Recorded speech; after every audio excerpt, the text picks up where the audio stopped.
வணக்கம். இன்று நாம் பார்க்கப் போகும் கதை தாம்பத்தியம். திரு ஜெயகாந்தன் அவர்கள் எழுதியது. இந்த கதை 1957 சரஸ்வதி இதழில் வெளிவந்த கதை. கதையின் குரலாக உங்களுடன் இணைவது நான் தேவி மணிவண்ணன். சாலையோரங்களில் வாழும் ஏழை குடும்பங்களை நாம் எத்தனையோ முறை கடந்து சென்றிருக்கிறோம். இன்று வரை அதை காட்சியாக நம் நாட்டில் கண்டு கொண்டுதான் இருக்கின்றோம். இந்த மாதிரியான ஒரு கட்டமைப்பில் தமது வாழ்க்கையை தொடங்கும் ஒரு இளம் ஜோடியின் வருத்தத்திற்குரிய கதையைத்தான் நாம் இங்கு காணப்போகிறோம். இது அன்றல்ல, இன்றும் நடந்து கொண்டுதான் உள்ளது. வாங்க கதைக்குள்ளே போகலாம். திரு ஜெயகாந்தன் அவர்கள் எழுதிய தாம்பத்தியம்.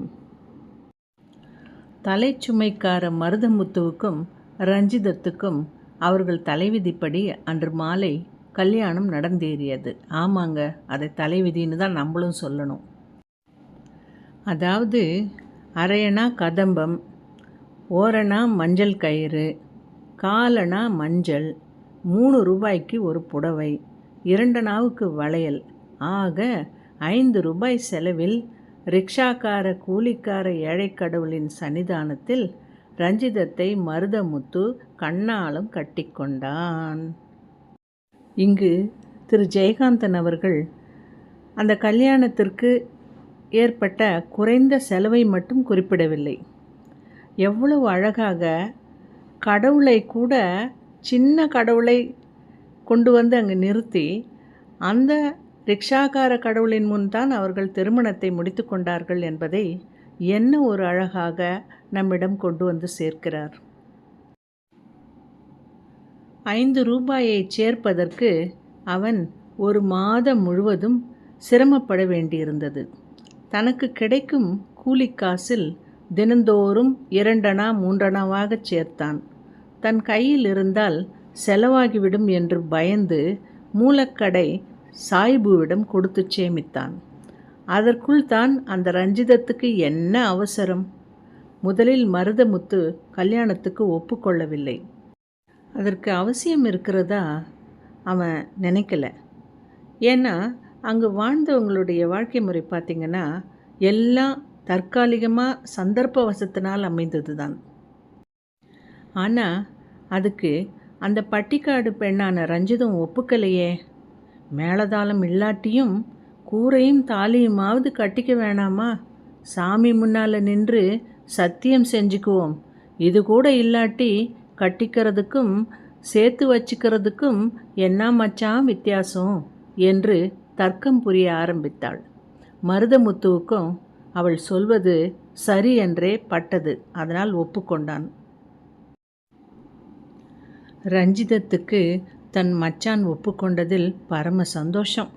பாவம், அவளும்தான் யாருமற்ற அனாதையாக எத்தனை காலம் இருப்பது? அவள் பட்டணத்துக்கு அனாதையாகவா வந்தாள்?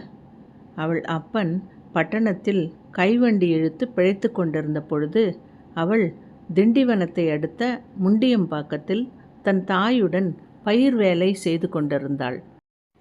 திடீர்னு ரஞ்சிதத்தின் அம்மா ஒரு நாள் இறந்துவிடவே அவளுடைய அப்பா அவளை பட்டணத்துக்கே அழைத்து வந்து விட்டார். பட்டணத்தில் தகப்பனும் மகளும் வாழ்க்கை நடத்த இருக்கவே இருந்தது பிளாட்பாரம், கந்தல் பாய், மண் சட்டிகள், கைவண்டி ஓட ஓட வாழ்க்கையும் நகர்ந்தது. ஒரு நாள் அவனால் நகர முடியவில்லை. அவன் நகராவிட்டால் நகரம் நகராமலா இருந்துவிடும். அது நகர்ந்தது.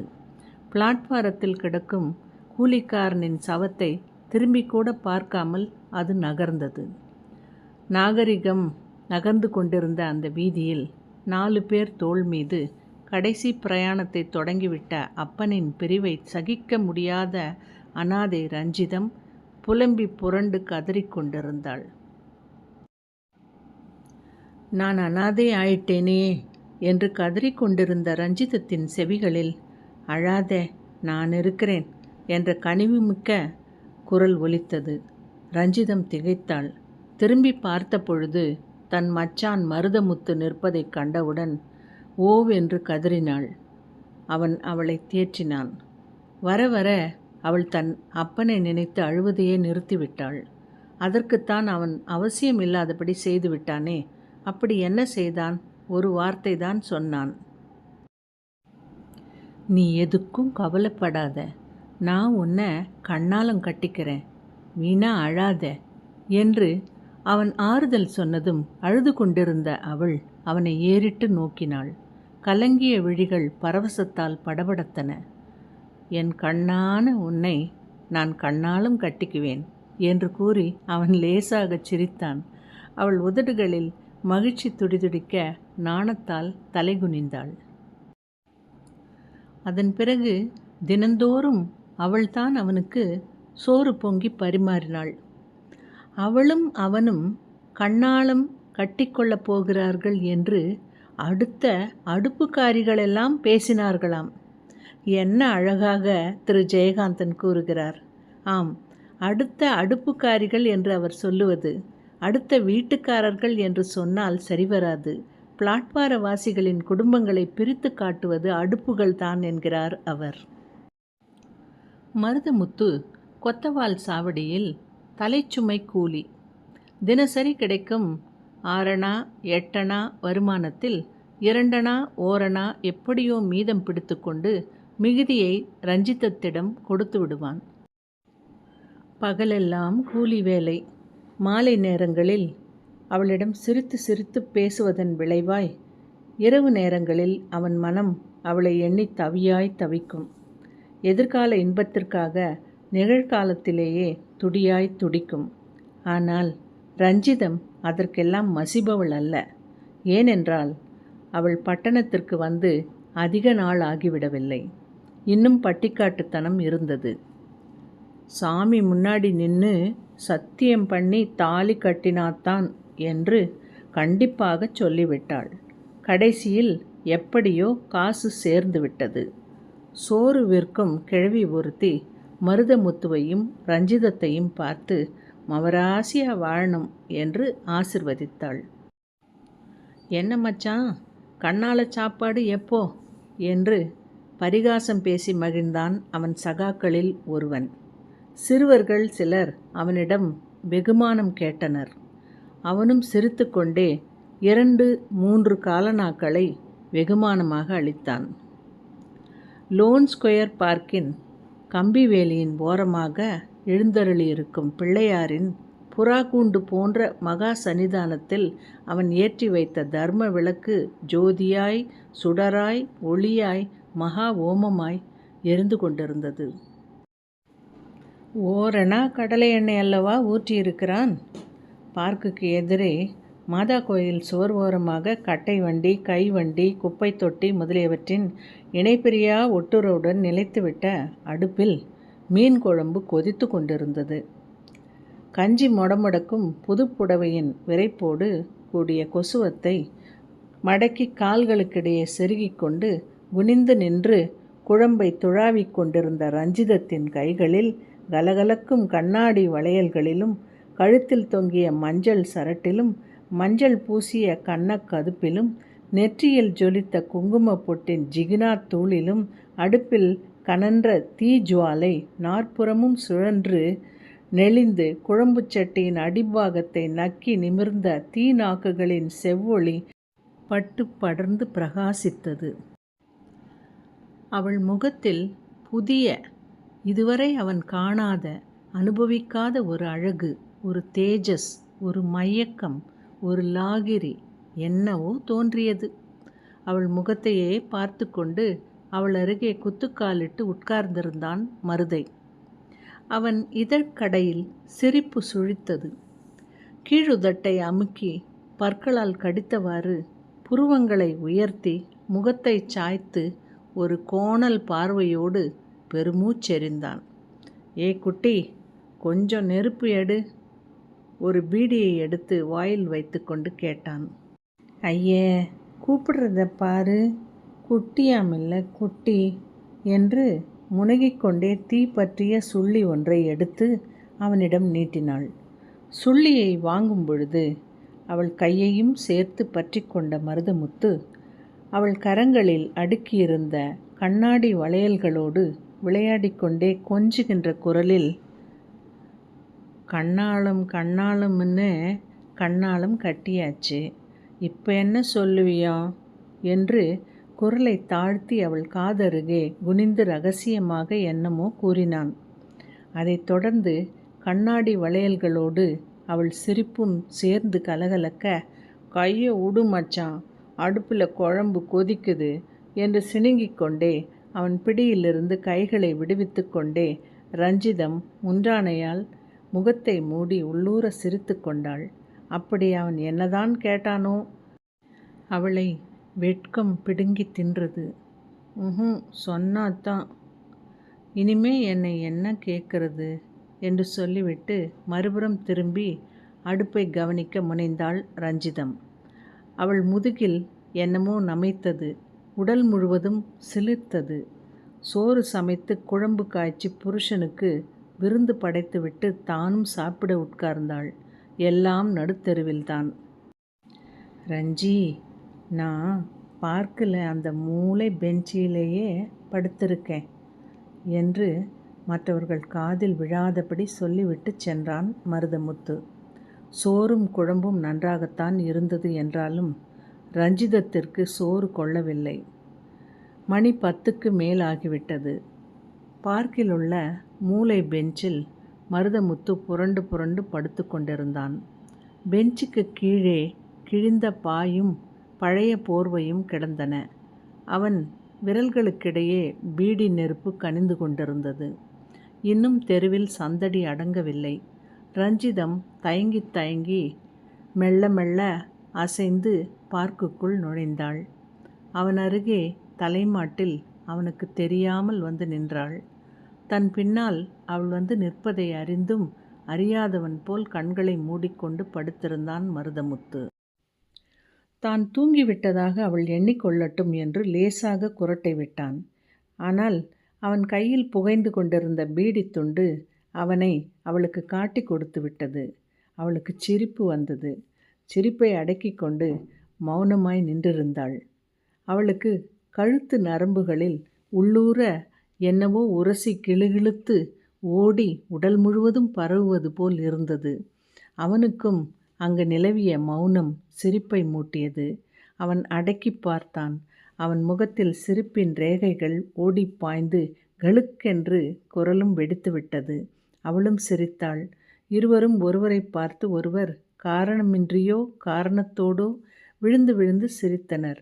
சிரித்து ஓய்ந்த பின் ரஞ்சிதம் பெஞ்சின் மறுகோடியில் நாணி கோணி உட்கார்ந்தாள். ரஞ்சி, வெத்தலைப்பாக்கு வச்சிருக்கியா? குடு. அவள் வெற்றிலை மடித்து கொடுத்தாள். மருதமுத்து வெற்றிலையை சுவாரஸ்யமாக மென்று கொண்டே அவள் அருகில் உட்கார்ந்து கொண்டான். நல்ல நிலவு. நிலா வெளிச்சம் அந்த காதலர்களுக்கு இன்பமளிக்கவில்லை, இடைஞ்சலாய் இருந்தது. பெஞ்சின் மீது அமர்ந்திருந்த ரஞ்சிதத்தின் முகத்தில் ஓங்கி வளர்ந்த அரச மரக் கிளைகளின் ஊடே பாய்ந்து வந்த நிலவின் ஒளிக்கதிர்கள் விழுந்து கொண்டிருந்தன. அந்த ஒளியில் அவள் விழிகள் மின்னின. வெற்றிலை காவி படிந்த உதடுகளில் ஊறி படர்ந்த வெற்றிலை சாற்றின் மினுமினுப்பு மருதமுத்துவின் உதடுகளை என்னவோ செய்தது. அவன் உதட்டை கடித்து கொண்டு அவளையே பார்த்தான். அவள் கழுத்திலே கிடந்த கருகுமணியும் மஞ்சள் கயிறும் முறுக்கிக் கொண்டு மார்பின் நடுவே தடுமாறி நெகிழ்ந்து கிடந்தது. நழுவிப்போன மேலாக்கினூடே ரவிக்கை இல்லாத கருங்காலி கடைசல் போன்ற தேகத்தின் வனப்பு மறைந்தும் மறையாமலும் மருதமுத்துவை மயக்கிற்று. ரஞ்சி, அவள் பெருமூச்சு விட்டாள். விம்மி மேலெழுந்து அவள் நெஞ்சம் புடைத்ததனால் நிலை குலைந்த மருதமுத்து அவளை அவளுடைய வெற்றுடலை மார்புறத் தழுவிக்கொண்டான். உடுமச்சான் என்று திமிரிக்கொண்டு தன்னை சரி செய்து கொண்டு நகர்ந்து உட்கார்ந்தாள் ரஞ்சி. எதிரில் இருக்கும் முஸ்லிம் ரெஸ்டாரண்ட் இன்னும் மூடப்படாததை அப்பொழுது தான் கவனித்தான் மருதமுத்து. சீச்சி, இந்த பார்க் ரொம்ப நாஸ்டியாக போச்சு என்று ஒரு வெள்ளை வேஷ்டிக்காரன் இவர்களை பார்த்தவாறே தம் அருகில் வந்தவரிடம் சொல்லிக்கொண்டே நடந்தான். மருதமுத்துவின் உடல் நாணி கூசியது. ரஞ்சிதம் பரிதாபமாக விழித்தாள். நம்ம ஊரிலேயே கண்ணாலம் கட்டிக்கிட்டு இருந்தா என்று சொல்ல வந்ததை முடிக்க முடியாமல் ரஞ்சியின் குரல் அடைத்தது. அவனும் பெருமூச்சு விட்டான். கஞ்சி இல்லாட்டியும் நமக்குன்னு ஒரு குடிசையாச்சும் இருக்குமில்ல. பட்டினியோட ஒருத்தருக்கும் தெரியாம கௌரவமாக படுத்து கிடக்கலாமில்ல. சீச்சி, இது என்ன பொழப்பு? தெருவில் கண்ணாலம் கட்டிக்கின்னு, தெருவில் பொள்ளை பெற்றுக்கின்னு, தெருவில் செத்தும் போகிறது என்று சலிப்புடன், வெறுப்புடன், துயரத்துடன், ஏமாற்றத்துடன், ஏக்கத்துடன் முனகிக் கொண்டாள் ரஞ்சி. அவன் மௌனமாய் இருந்தான். சற்று நேரம் கழித்து ஒரு பெருமூச்சுடன் சொன்னான். என்ன பண்ணுறது ரஞ்சி, அவங்க தலையெழுத்துப்படி தான் நடக்கும். ஊரில் உலகத்தில் எவ்வளவோ பேர் கண்ணாலம் கட்டிக்கிறாங்க. பங்களா என்ன, காரு என்ன, அது இல்லாட்டி போனாலும் ஒரு சின்ன வீடு, ஒரு பஞ்சு மெத்தை அதாவது இருக்கும். எல்லாத்துக்கும் கொடுத்து வைக்கணும். நம்ம விதி இப்படி என்று வருத்தத்தோடு புலம்பினான். என்ன மச்சான், இதுக்கா நீ கவலைப்படுற? நீ இருக்கிற வரைக்கும் எனக்கு ஒரு குறையும் இல்லை. காரும் பங்களாவும் வச்சிருக்கிறவங்க கதையெல்லாம் தெரியாது போல இருக்கு. ஆம்படையாம் பொண்டாட்டி விஷயம் கச்சேரி வரைக்கும் சிரிக்குதே. நம்ம மாதிரி அவங்களுக்கு ஒருத்தர் மேலே ஒருத்தருக்கு ஆசை இருக்குமா? இனிக்கும் இன்ப இரவே நீ வா வா என்று ஓட்டல் ரேடியோ விரகத்தால் உருகி கொண்டிருந்தது. ஜனசந்தடி அடங்கிவிட்டது. ஓட்டலில் கூட ஆள் நடமாட்டம் அதிகமில்லை. மணி 12 அடித்தது. பிளாட்பாரத்தில் வாழும் மனிதர்களெல்லாம் உறங்கிக் கொண்டிருந்தனர். பனிமூட்டம் அவர்களின் மீது கவிந்து கொண்டிருந்தது. விரைக்கும் குளிரில் அழுக்கு கந்தல்களினுள் அந்த ஜீவன்கள் முடங்கி கிடந்தன. பச்சை குழந்தைகள் தாயின் மார்பினுள்ளே மண்டி கிடக்கும் வெப்ப சுகத்தில் பம்மிக் கொண்டன. அவர்கள் தலைமாட்டில் சொறி நாய்களும் கிழட்டு மாடுகளும் அரை தூக்கத்துடன் காவல் காத்தன. பார்க்கில் நிசப்தம் நிலவியது. மருதமுத்து பெஞ்சிலிருந்து எழுந்து செடி மறைவில் விரித்திருந்த பழம்பாயில் படுத்து புரண்டு கொண்டிருந்த ரஞ்சிதத்தின் அருகே சென்று அமர்ந்தான். ரஞ்சி, தூங்கிட்டியா? இல்லை. உனக்கு குளிருதா? இருவரும் மடமடக்கும் அவளுடைய புதிய சிவப்பு புடவையால் போர்த்தி கொண்டார்கள். போர்த்தியிருந்த புடவை மெல்ல மெல்ல அசைந்தது. மச்சான், அழுவது போல் திணறியவாறே முனகினாள் ரஞ்சிதம். திடீரென அந்த தெருவிலிருந்து ஒரு வெளிச்சம் அவர்கள் மீது பாய்ந்தது. ஐயோ என்று பதறினாள் ரஞ்சி. காரு தான் போயிடும். அவன் தோளில் தன் முகத்தை புதைத்து கொண்டாள். கார் சென்ற பிறகு உலகத்தையே தங்களையே மறந்திருந்த அவர்களின் அருகே காலடி ஓசைகளும் பேச்சுக்குரலும் சிரிப்பொலியும் கேட்டன. மினர்வா தியேட்டரில் 2வது காட்சி முடிவடைந்து கும்பல் வீதியில் பெருகி வந்து கொண்டிருந்தது. மருதமுத்து எழுந்து சென்று பெஞ்சின் மேல் படுத்து கொண்டான். ரஞ்சிதத்திற்கு அழுகையே வந்துவிட்டது. மருதமுத்துவுக்கு ஆத்திரமாக வந்தது. யார் மீது ஆத்திரப்படுவது? கும்பலில் ஒரு பகுதி முஸ்லீம் ரெஸ்டாரண்ட்டிற்குள் படையெடுத்தது. வெகுநேரம் வரை சந்தடி அடங்கவில்லை.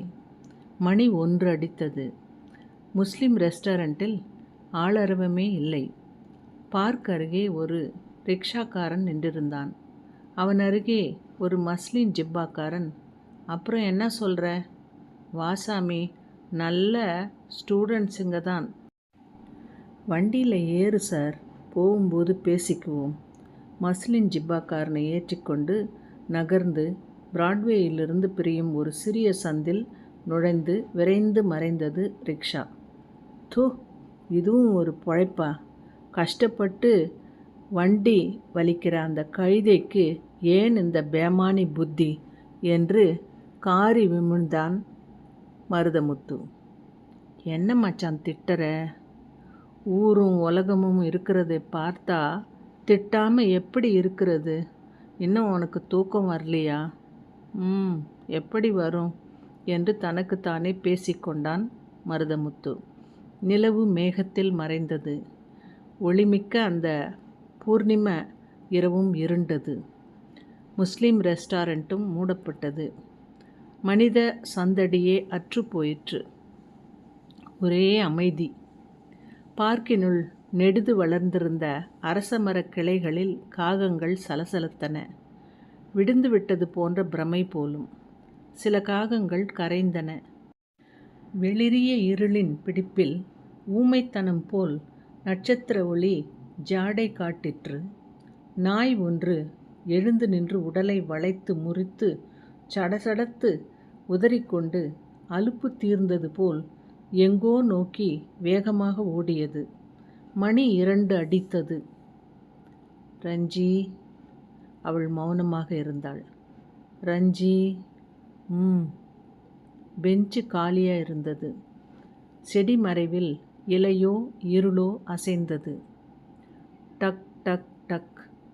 முதலில் அந்த ஓசையை அவர்கள் பொருட்படுத்தவில்லை. டக் டக் டக் டக். ஓசை அவர்களை சமீபிக்கவே அவர்கள் சலனமின்றி ஒன்றி கிடந்தனர். ஏய், யார் அது? எழுந்து வாமே என்ற போலீஸ்காரனின் முரட்டு குரல் வலுக்கட்டாயமாக மிருகத்தனமான மனித உணர்ச்சிகளிலிருந்து மனித நாகரிகத்தின் புதைக்குழிக்கு அவளிடமிருந்து அவனை பீத்தெறிந்தது. அவன் உடல் பதைபதைக்க, உதடுகள் துடிதுடிக்க எழுந்து வந்தான். அவள் செடி மறைவில் நின்று தனது புடவையை சுற்றி கொண்டாள். வெளியே வாமே என்று போலீஸ்காரன் அசூசையுடன் உருமினான். பயமா இருக்கே மச்சான் என்று அந்த பட்டிக்காட்டு யுவதி பரிதாபகரமாக தன் கைப்பிடித்த கணவனிடம் குழறினாள். அவள் கண்களில் கண்ணீர் துளிர்த்தது. பயப்படாதே வா ரஞ்சி என்று அவள் கையை பிடித்து இழுத்துக்கொண்டு பார்க்கின் இரும்பு கிராதியை தாண்டி குதித்து வெளியே வந்தான் மருதமுத்து. விளக்கு கம்பத்தடியில் போலீஸ்காரன் நின்றிருந்தான்.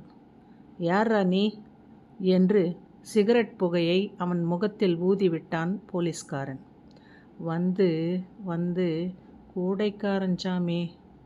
ஏய், இப்படி வெளிச்சத்துக்கு வாமே என்று அவளை கூப்பிட்டான் போலீஸ்காரன். அவள் பயந்து நடுங்கிய வண்ணம் விளக்கு வெளிச்சத்தில் வந்து நின்றாள். நெற்றி திலகம் கலைந்து கூந்தல் அவிழ்ந்து சிகையில் சூடிய கதம்பம் சிதைந்து சிதறி கிடந்தது. ஏமே, இங்கே தான் இடமா? உன் பேர் என்னமே என்று பாக்கெட்டில் இருந்த சிறு நோட்டு புத்தகத்தையும் பென்சிலையும் கையில் எடுத்தான் போலீஸ்காரன். அவள் ஒன்றும் புரியாமல் குழப்பத்துடன் ரஞ்சிதம் சாமி என்றாள். சார் சார் என்று ஏதோ சொல்ல வாயெடுத்தான் மருதமுத்து. நீ ஒன்றும் பயப்படாதே, இவதான் உன்னை கூப்பிட்டான்னு ஸ்டேஷனுக்கு வந்து ரிப்போர்ட் கொடுத்துடு, உன்னை விட்டுடுவோம் என்றான் போலீஸ்காரன். ரஞ்சிதத்திற்கு விஷயம் விளங்கிவிட்டது. நாங்கள் புருஷன் பொஞ்சாதி சாமி என்று பதறினாள் ரஞ்சிதம். போலீஸ்காரன் சிரித்தான். அவள் சொன்னதை அவன் நம்பவில்லை. சத்தியமாகத்தான் சாமி, இந்த பிள்ளையார் சாட்சியா நாங்கள் புருஷன் பொஞ்சாதி தான் சாமி, இதோ பாருங்க என்று அவள் கழுத்தில் கிடந்த கயிற்றை வெளியே இழுத்து காண்பித்தான் மருதை. சட்டத்தின் வேலிக்குள் நிற்கும் அந்த போலீஸ்காரனால் தலையை நிமிர்த்தி அந்த மஞ்சள் கயிற்றை காண முடியவில்லை. அவன் சட்டம் இருட்டை துருவி திருட்டை கண்டுபிடி என்றுதான் கற்றுக் கொடுத்திருக்கிறது. மனசை துருவி உணர்ச்சியை பார் என்று சொல்லிக் கொடுக்கவில்லை. அவன் கண்டுபிடித்தது குற்றம். குற்றவாளியை கைது செய்ய வேண்டியது சட்டம். சட்டத்தின் வாரிசு போலீஸ்காரன். அவன் ஒழுக்கத்தின் பிரதிநிதியோ உண்மையின் தூதுவனோ அல்ல. நட அதெல்லாம் ஸ்டேஷனில் பேசிக்கலாம் என்று அவளை தள்ளினான். ஐயா ஐயா என்று அந்த காதல் குற்றவாளி ரஞ்சிதம் கெஞ்சினாள். தன் கணவனின் முகத்தை ஏக்கத்தோடு பார்த்தாள். அவன் தலையை குனிந்த வண்ணம் போலீஸ்காரனுடன் நடந்து கொண்டிருந்தான். அவளும் அவர்களை தொடர்ந்தாள்.